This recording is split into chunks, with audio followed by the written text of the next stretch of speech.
Hi guys, samahan nyo kung i-unbox natin itong Tecno Spark Go 2024. Ayan, sabi na maganda raw ito sa mga review at mayroon siyang warranty na 12 plus 1 month. Mayroon siyang dynamic port na 90Hz, ibig sabihin yung refresh rate niya at 6.6 whole screen, large storage, dual speaker with DTS listen. Ayan, side edge fingerprint unlock at mayroon na rin siyang 500 mAh yung battery capacity. With Type-C na siya, mabilis na siyang i-charge. Kaya ayan, pwede siya sa mga gaming at mayroon siyang free na jelly case. Ayan, jelly case.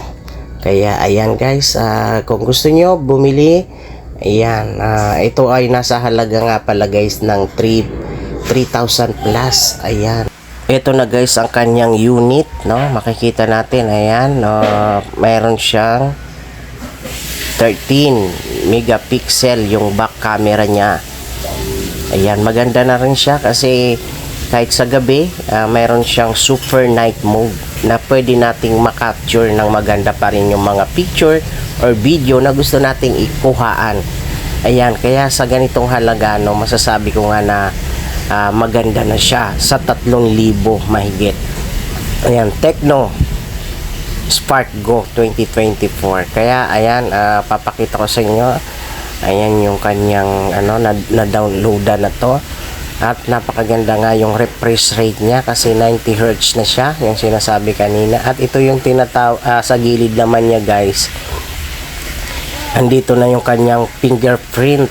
Ayan yung kanyang camera guys. Ayan sinasabi ko. Maganda na.